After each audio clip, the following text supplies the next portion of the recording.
Hi guys, Maria Menounos here. Hey, I'm Ty Burrell. Hey, what up, y'all? This is Romany Malcolm. I'm with Covino and Rich. You're watching Covino and Rich. And you're watching Covino and Rich. I did it. I did it. Covino and Rich doing it live.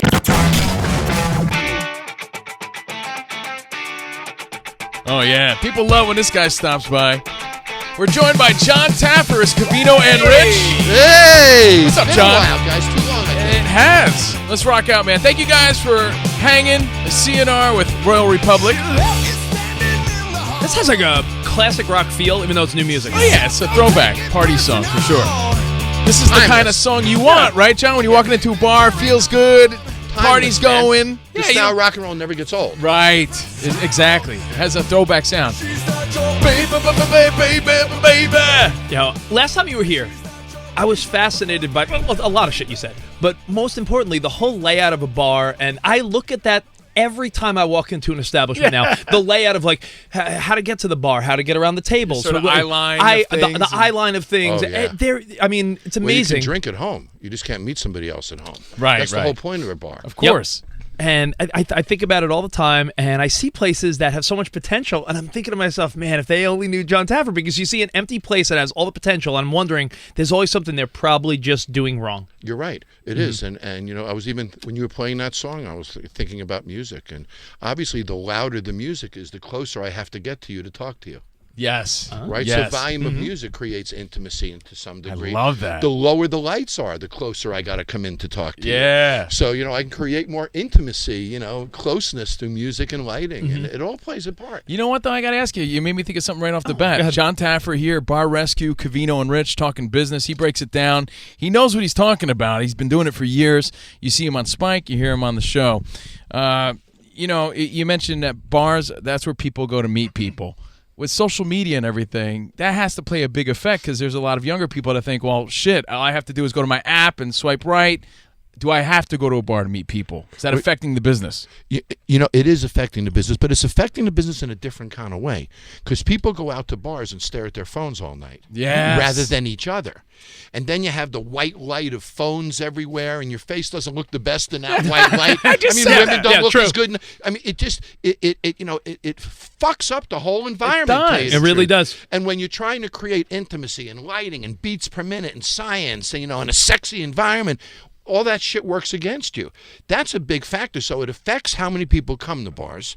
It makes it easy to have a party at your house. You send out a bunch of freaking texts, and everybody's there in an hour. And people lounge around longer, not spending as much money probably, right? Because the waitresses or the bars not turning as many tables because people sit around on their phones longer. That's right. Good point. So that's affecting business. So what are you doing to help change that? What are you telling the managers? And is free Wi-Fi an automatic yes or no for a business? Like, I think today you have to do it, unfortunately. Yeah. And you can't tell people don't look at your phones, etc. You got to create a cool enough environment that people don't want to look at their phones. Right. So you can't force them. You got to outplay them, so to speak. Right. Yeah. You know, and you got to do that through lighting, effects, wall finishes. Do you want to make it easy for people to charge their phones? Because that's always an issue when you're at the bar. Well, yeah, we put the USB plugs in now. Yeah, so you do that. Yeah. Wow. See, you got to think of these little things. You know what I always wonder? Well, they do that at Starbucks and things like that. You know what's interesting about Starbucks is Starbucks is what I call the bullpen of the bar business of the minor leagues. So what happens is college students who are below drinking age hang at their local Starbucks or coffee shop. Small tables, chairs, beverages, social interaction. Yes. They're like pre-fucking programmed for bars. Right. When you think about it, right. It's like the bullpen of the bar business. Yeah. Is there an emerging scene that we may not be thinking about right now? Because I'm in my late 30s, Covino's 40, and there was a stage, I remember when I was in high school, college, where the whole, I'm an East Coast guy like you, that whole coffee scene, the whole, the coffee shops on Long Island in the city, like the mom and pop, like fancy drinks, and that emerged. Is there something new going on now? You know what's happening is there's a little pushback on the whole mixology thing. And the concept of, you know, it takes 5 minutes, 7 minutes to get a cocktail. It's $14. People are pushing back on that scene a little bit. But they're not pushing back on quality. They're pushing back on snobbery. Oh, okay. So you still got to use great juices and cold pressed, and, you know, and you got to do it right. But, you know, you can't be snobby about it anymore. Bars are becoming more inclusive and less exclusive. Makes sense. Much like our society. Yes. So yeah, you Without don't a want doubt. to Makes go to a sense. snobby establishment where you don't feel welcomed. That's a great point. Yeah, okay, that's great. What about John? Let me ask you this, only because I'm a breakfast guy. My first meal needs to be breakfast. I'm just programmed that way. If it's 2:00 in the afternoon on a Friday, Saturday, So you're Sunday. a BFD guy. Yeah, I'm BFD. Breakfast for dinner. Breakfast for dinner. I could do that. Yeah, I could do BFD. that. Oh, I thought that meant big fucking dork. Yes. Oh yeah, it could be a good hit. BFD. Good hit, buddy. Good Big hit. fucking dork. I'm joking. Sorry, Rich. That was a good one. But I feel like there are times where something is simple. I mean, bacon's always going to be around because it's on burgers and this and that. Sometimes someone will say, I'm sorry, we can't do the eggs anymore. And I'm thinking, it's a simple thing to do in the kitchen. Is it better to accommodate when people say this is the times on the menu, like we only serve this until this time? Is that a mistake, or are you making an urgency? McDonald's, the stock was in the toilet. It was going down every day. They introduced breakfast all day long. It turned their entire company around. I mean, the proof is in the pudding. Right. It turned their stock around. I mean, it impacted the whole freaking company. You know how many Egg McMuffins they sell in the afternoon? I So betcha. you're not alone. Because I wonder that sometimes, and I say, I'm not asking for the Captain Crunch French toast with the special dips and stuff. I'm Rich, asking for a you know simple what? like scrambled eggs and bacon. And like, oh, I'm sorry, we can't do it. I And it think makes it's me bad. I think that's bad business. I don't know what you think, John. Like when you go to a place, even a place in our building, and it's just 10 minutes or 4 minutes after their cutoff, and they're like, "No, sorry, we can't that's make what you I that." mean. Well, you don't say no in our business. Yeah, it makes say you yes. pissed off as a consumer, as a customer. I agree. Okay, so they And offer. then even in hotels, the late night menu. So wait a second. The grill is on. You'll make me a hamburger, but you won't grill me a fucking steak. Now wait a second. Right. Is the grill on? Yes. Can you grill me a hamburger? Yes. Are there steaks in a walk-in? Yes. Go get me a fucking steak. Throw it on a goddamn. I mean, I can't understand those things. They make me absolutely irate. How do you handle that as a guy who knows and expects quality? Can you go Let me to give one of you these one. places? Yeah. A few weeks ago, I'm at a hotel, and on the roof is a rotating fucking restaurant. So I want the prime steak in my room. They won't deliver it in room service. Now, they got the prime steaks upstairs in a rotating fucking restaurant. I don't want to go upstairs and fucking rotate all night. I want to eat my... So I'm arguing with the guy on the phone. Finally, I did get my fucking steak because I'm relentless. Right. But that's the trick, though, is I'm just completely relentless, brother. You know? But now you're in the back of your mind too. You're thinking you gave them so much shit. Who knows what they're gonna do? I mean, I doubt they would, but you never know what sort of antics they may play in the kitchen because you're such a pain in the ass. Well, sometimes I worry about that, but think of this. They'll throw the burger on the grill for $9, Right. but not the steak for $70. I Yeah. mean, it's moronic. It doesn't make any sense. But yeah, I worry about that a little bit. Does that must bother you as a guy from that runs things, as a business guy? Sometimes you wonder, are the employees' lazy tactics just killing the business? Is that a lot of times the problem where people are putting their business in the hands of bozos? Oh, you're exactly right. What happens is rather than making the employees come up to your standards, you go down to theirs. Right, and then the whole damn thing unravels. I mean, back to a hamburger place. If it has a different amount of ketchup every time, it sucks. Right. It's got to have the same amount of everything every time. Somebody has to manage that. I can only imagine you go around your life because you're a cool animated guy. You're likable. Everyone likes you when they meet you. Do you separate life and career? Because if you're sitting at a bar and you see one or two lazy bartenders, you could be at Dwayne Reed or Rite Aid and see one register open with 20 people. Does every little thing in business irritate you? I don't give a fuck. Okay, good. I just want to make sure that it- doesn't 'cause here's consume the your difference. life. No, it doesn't, buddy. And here, I might comment on, what an idiot this guy is. He could have a gold mine or something. But I don't get upset. Bar Rescue, their lives are on the line. Right. They're going to be out of money in 4 weeks. I mean, you guys see the show. This is of course. legit. This guy's house is on the line. So I got to fight for him. But I'm not going to fight with some guy for no fucking reason if there's no reason to. Fuck him. I just won't come back. What is it, though? Why are people like that in business if they can't see the simple mistakes that they're making? What do you think it is sometimes? Are they just scared to make those changes? They're comfortable? Sometimes it's so obvious. You don't need to be a Jon Taffer to see that, hey, this needs to change. Why do they not have that ability to see it? Boy, I agree with you completely. And what happens is I'm not the first one to tell them that their place is messy, Right. or this sucks, or their burgers are burnt. But I got to say it louder for some reason than everybody else. I got to be the one to crack through. They know their place sucks. Sometimes they're scared of success. Sometimes they're scared of closing it because that means they failed. Now, the fact that they lost their house, but the bar's still open, so they didn't fail. Right. I mean, it's all how you look at it. It's buyer's remorse, and sometimes people don't like to. We talk about this with stocks. Sometimes you're the type of guy that won't. You're like, no, it'll rebound. Sometimes you have to Because cut you're your saying losses. to yourself, I'm wrong. is tough. And then what happens is through bar rescue, it's interesting because most of the time in life we think about success. What do I have to do to be successful? I'm taught about success, everything about success. I've done 147 bar rescues. I've seen more fucking failure. Yeah. I mean, deep failure. These people should have bailed long before I got there. I learned the common denominator of failure.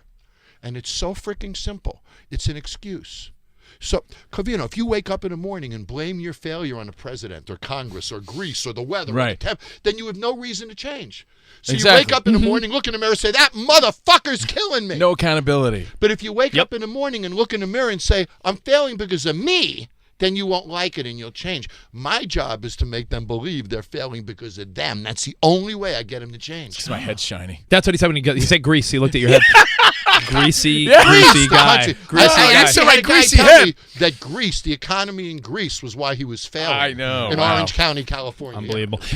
People blaming everyone else for their failures. I wonder. All right, let me give you now an analogy that might make sense. I heard someone recently saying how movie studios will, let's say, an animated movie that's supposed to make a ton of money comes out. They'll counter program that with a hard R movie, or you don't want to do the same movies.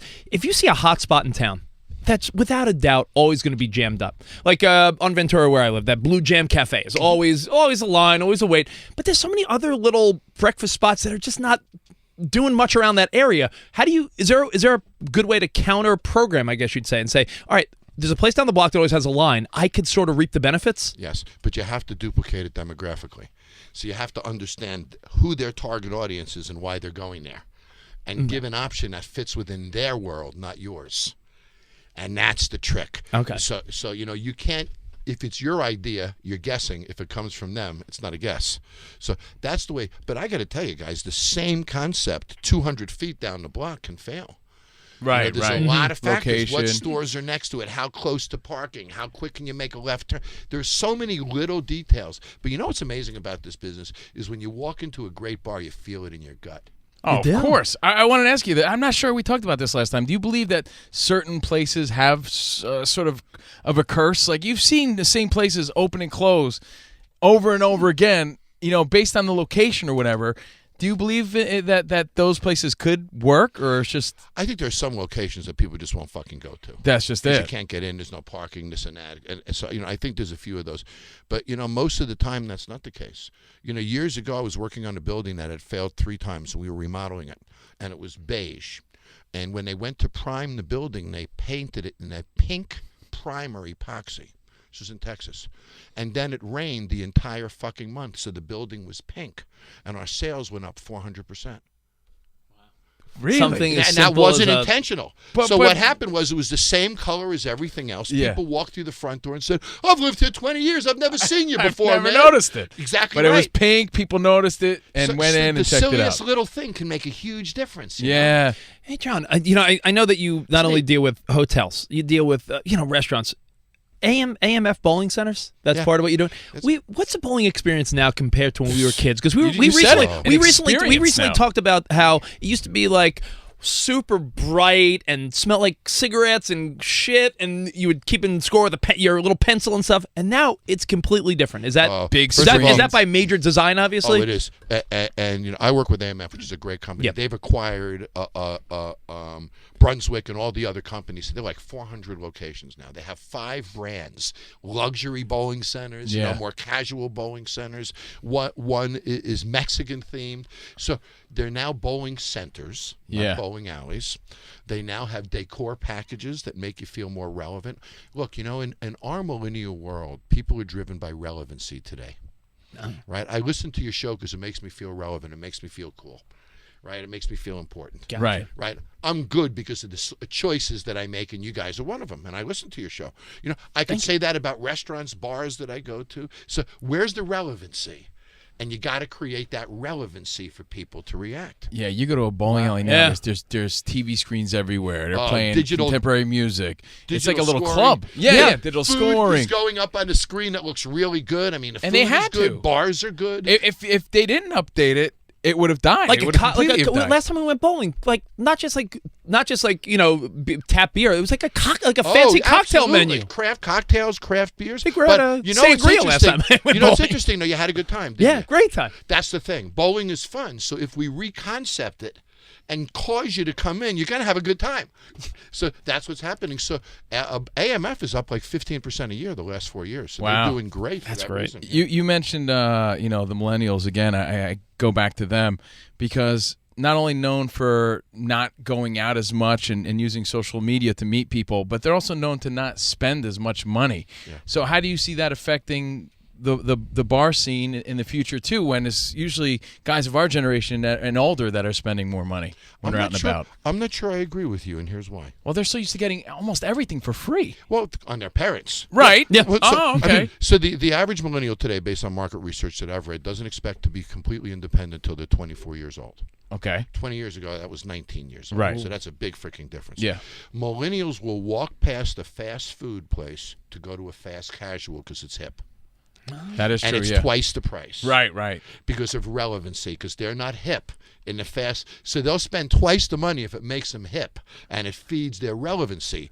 It's not the burger that matters. It's the relevancy of where you eat the burger. Yeah, we recently had this conversation True, if you about think about it. about how chain restaurants, you don't see, like, we spend so much time at shit. Applebee's and Chili's and Fridays. Yes, but they don't give a fuck about brands. No. It doesn't mean legacy brands, even things, all the classic liquor brands and beer brands that, that we're connected to. They have no connection. Well, what are those? It's a whole new game. What are those chains going to do to survive? Like Rich said, we read some article where the Fridays, like and you the said, Chili's, the Applebee's, the casual, the classier casual dining, they're like not going to like that. a Chipotle's doing well for like. Yeah.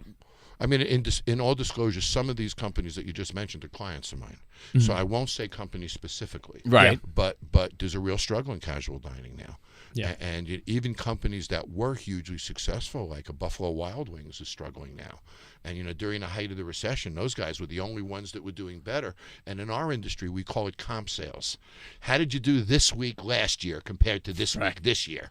And if it's not ahead, then your Something's comp wrong. sales suck. That's right. Right. And there's not a lot of people that have good comp sales right now. Our producer Spot showed us a clip. You were on with Gary Vaynerchuk, right? Who used to Gary have Vaynerchuk. And while you were on Gary the V, show, that was fun. yeah, you and Gary V, and you said something that I thought was amazing, and it was about customer retention. Spot, Yes. you want to just? I mean, you can, if you know, fuck playing the clip. Explain it. You can explain it now. It's something about like, if you treat someone well, 40%, then they have a chance of coming back, and then the more you treat the them way well, you right? get a customer back at least a fourth time was basically what it comes down the to. premise is, and this is all of our market research for 30 years, we believe, and we've proven, that if you go to a restaurant for the first time and have a flawless experience, the statistical likelihood of you coming back is about 40% for a second visit. Because it's not in your lifestyle. It's not in your patterns yet. Yeah. And think about it. You've gone to a lot of places you love that you didn't go back to. That's true. Okay. The second time you come back, the statistical likelihood of a third visit is still under 50%. But the third time you come back, the statistical likelihood of a fourth visit is over 70%. Wow. That's just human behavior. So I got to market to 3 visits.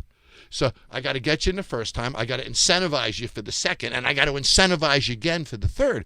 We've been hugely successful because most people market to 1 visit.